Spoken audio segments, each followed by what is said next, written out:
So welcome back everyone. So the last conversation we left on was on AP subject, and now we'll just start with GPA, discussion on the GPA.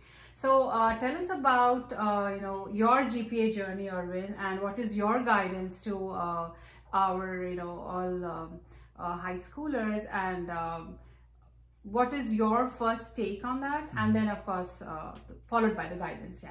Sure. So I'm sure everyone knows there's an unweighted and weighted GPA.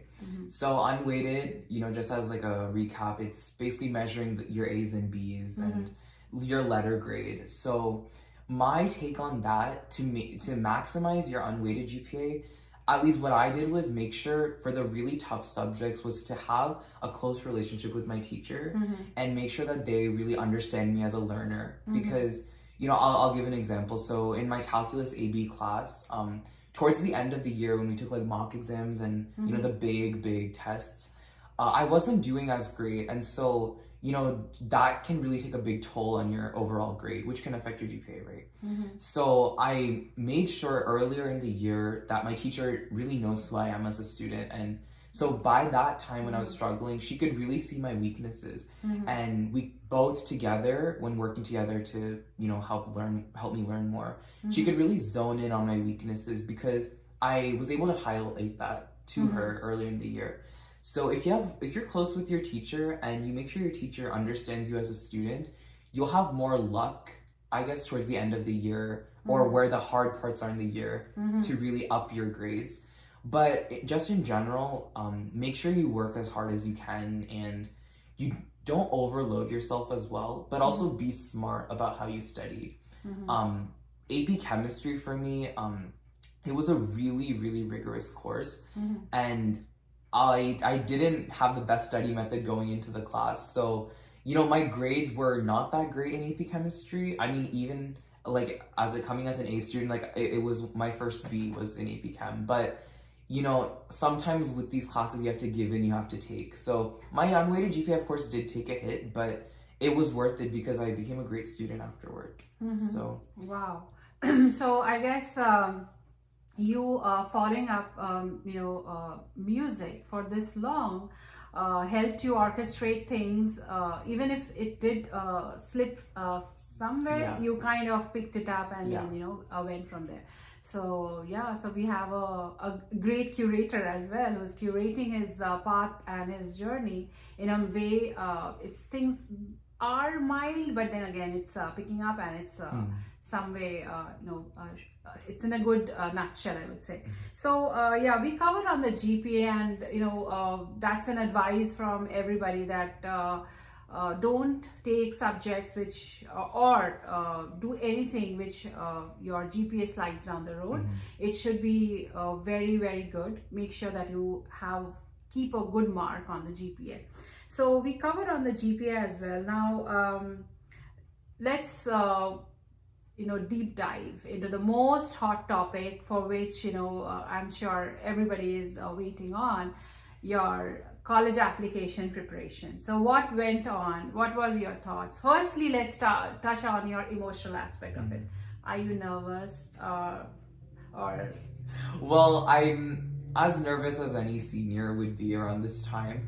I definitely am not like constantly like physically nervous, like jittering or anything. I'm not like that because I know throughout high school I've been true to myself, and I haven't like done something even though it's not what I truly like. All my classes, I enjoy every one of my classes in some capacity.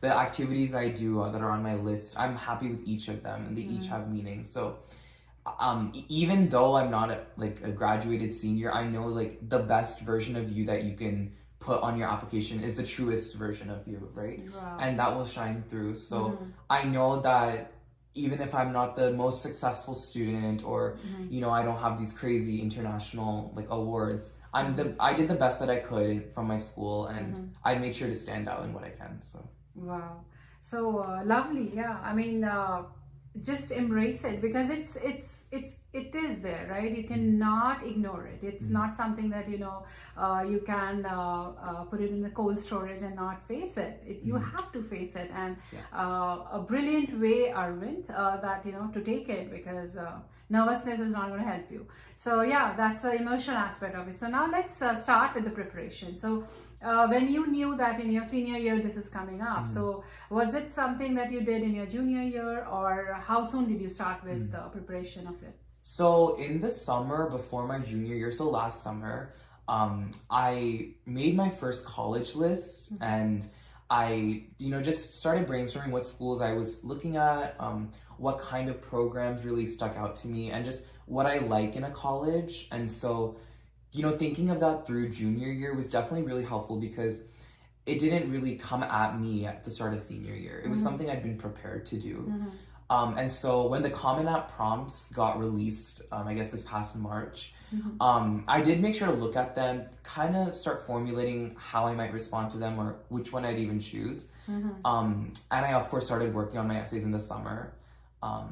And so as for preparation, I didn't really start much very last minute, like at the start of senior year or anything.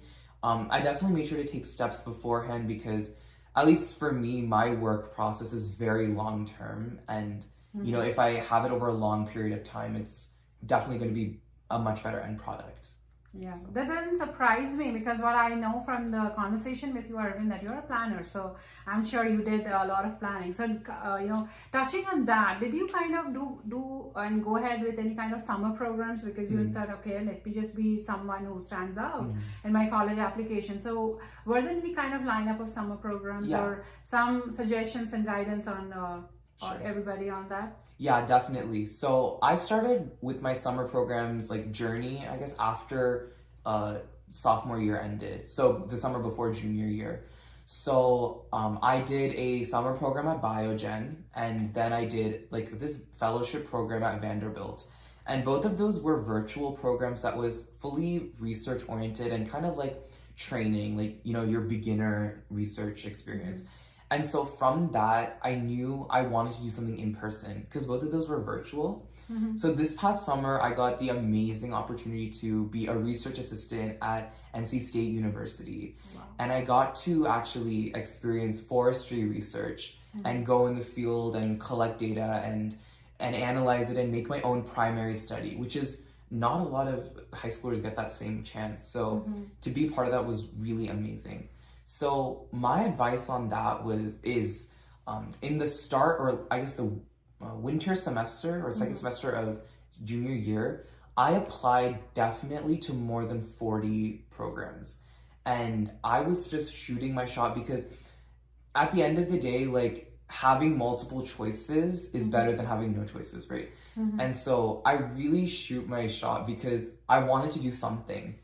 And so I've talked to a lot of my friends who are applying for these programs as well. And, what we've kind of come up with is that just when you're looking, just start with your local universities. Like for me, that would be like, NC State, UNC Chapel Hill, Duke, and look for programs associated with those colleges.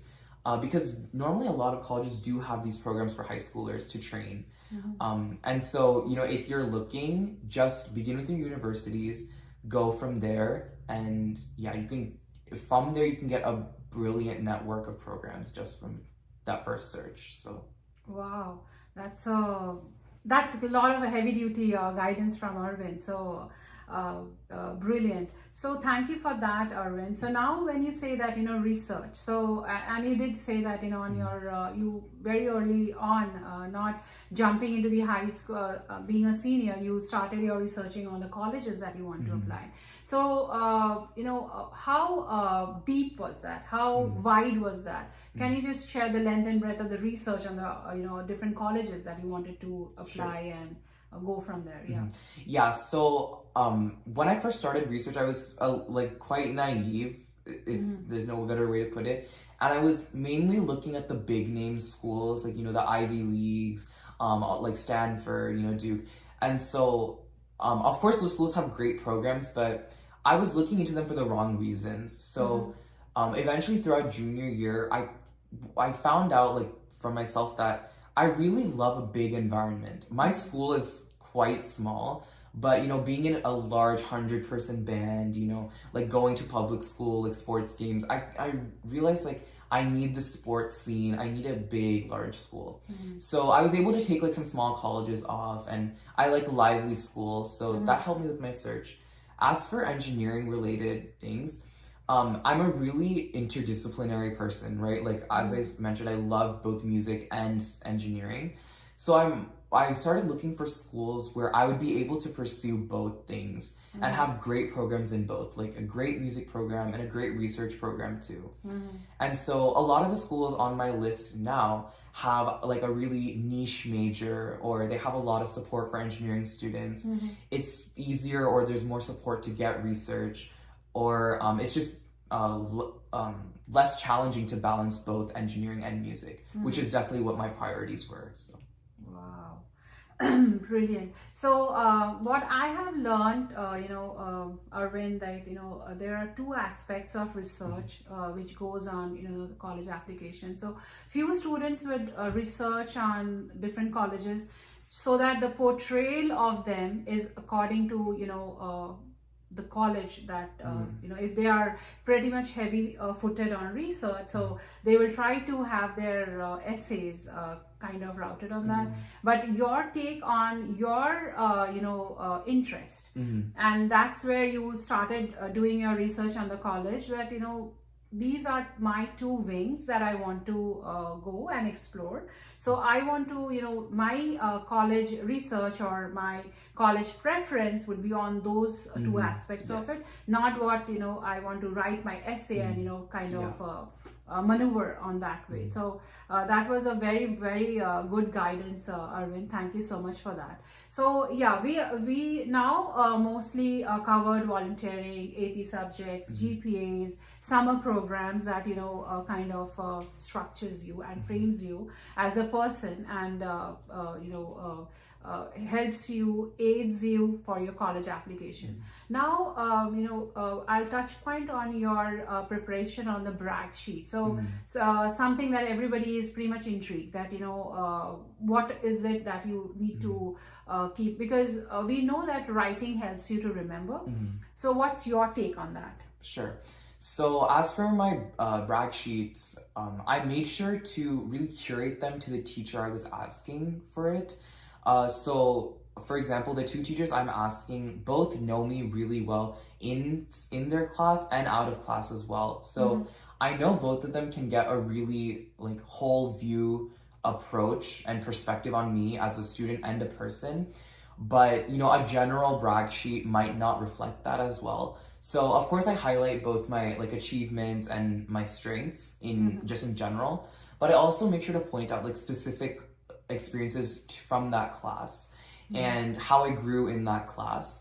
And something I made sure to highlight was the growth, because a great student is a student who can learn from their mistakes and improve, right? And a college wants to see a student that can, of course, is a great student, but also a student that can learn and become better from their mistakes. So pointing out learning experiences in my brag sheets is really what I feel is going to give the best perspective to my teachers. So wow, so that's also a very unique approach to the brag sheet, Arvindh. So I've seen students who would write everything about them, their achievements, and of course the double clicks is very important. Of course you have the broad heading of yourself and then double click on expanding it yourself. So there are always a different approach to the brag sheet. So one would approach it in a way that let me put everything out there and not curate to the person and to the teacher it's going to. But Arvindh has a take like curate your brag sheet to the person or to the teacher. Basically you're going to be submitting the brag sheet, so she or he knows and has a good snapshot of the person you are. So that was a very good and a very deep insight on the brag sheet. I'm sure everybody is going to be, it's an invaluable thought and suggestion. So we did touch upon the brag sheet. So now tell us, Arvindh, what are your thoughts going on when you would touch on the first, the first prompt, I would say, that tell me about yourself. What is it that's running in your mind when you would start doing that? Sure. So I make sure to Well, when I first like read those types of prompts, I try to look at what makes me unique in the context of where I'm from. So, for example, in my school, there's not really that many students who are as into music equally as they are into like STEM. So, for me, that's kind of been a path that I've had to pave through high school. I didn't really have like an older student for me that I could look up to, right? That was kind of like a pioneering like journey, I guess. So in these essays, I make sure to highlight that aspect that it's something I've had to figure out on my own. And of course I get support from others, but you know, I'm ultimately in high school on this path like of music and STEM pretty much alone. So, you know, highlighting that self-growth aspect and, you know, still getting triumphs even though it's a path that hasn't been traveled is definitely something that makes me me. And it's definitely felt really unique in the context of my high school. So yeah. Wow, that's I'm sure you're gonna be like, you know, going places, Arvindh, because that's a really good approach that I've taken something new. Yes, I know there could be a lot of roadblocks, but yes, I'm taking it, and I'm sure it's gonna speak volume on your college application as well, because you're challenging yourself and you're taking that route. So brilliant. Thank you so much for that, Arvindh. So yeah, tell me about yourself. We touched upon, you know, how Arvindh is going to be curating. So for the rest of the prompts, is there anything that, you know, is running in your mind, or anything that is, you know, you just want to touch point and let know the viewers, like you know, any thoughts that comes in your mind? Sure. So of course, like through research, I've seen a lot of example essays and, you know, advice people have. So my take on this is that don't discount anything that you feel might not be that interesting. You know, even completely ordinary experiences can drastically shape who you are as a person and can build to a major part of you that you might not see. And also write the essays for you and for you to be proud of it. You know, like having other people's like perception, like, oh, what might they think about this? Having that in your head, it's really an unhealthy approach to the essay. Just do it so that, you know, like freshman you would be proud of your growth on the essay, right? Don't do it for anyone else, and just be happy with all the progress you've made and be true, because that will shine on your application. Wow, yeah, that was deep, and that was really a valuable suggestion, Arvindh, that, you know, be yourself. And you know, don't kind of underestimate. A pebble for you is just a pebble, but you don't know what's you know, getting processed to the other person. So just go ahead and yeah. And to that, Arvindh, tell me that, are you you know, since you're a very research person, so are you reading on a lot of essays, past essays, or you're like, okay, I'm not going to be because that way I might lose my genuinity? And yeah, tell us something about that. Yeah, I have read a lot of essays that, especially ones that have of course worked for really prestigious schools, because, you know, like the really selective schools, they have a really like firm evaluation process. So something I've noticed is the essays of a lot of essays of students that end up getting in don't really follow the norm. They don't follow a specific template. Of course, you get this big sweeping message by the end of it of this person who had something small happen that now they've gained this big life lesson.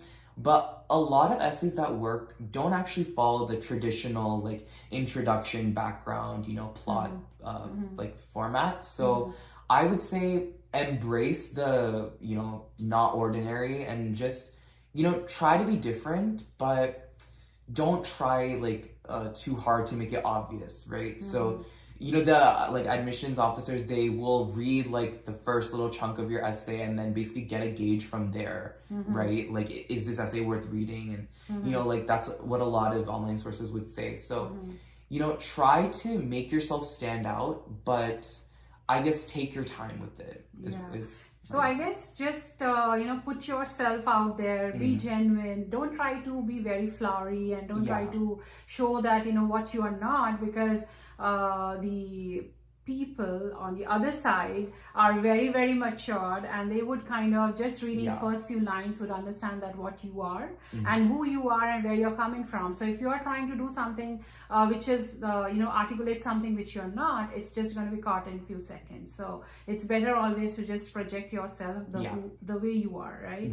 So yeah, that was again really a brilliant suggestion, Arvindh. So yeah, so we have kind of covered most of it. Now just the last piece and the last bit, and of course I'll leave the floor to you for just general suggestions and thoughts and inputs and feedbacks to all the junior, senior, how they should be doing it. So but then that's going to come out on our last episode with Arvindh. So stay tuned, go for about a break, and you know what you have to do. You have to come back. See you soon.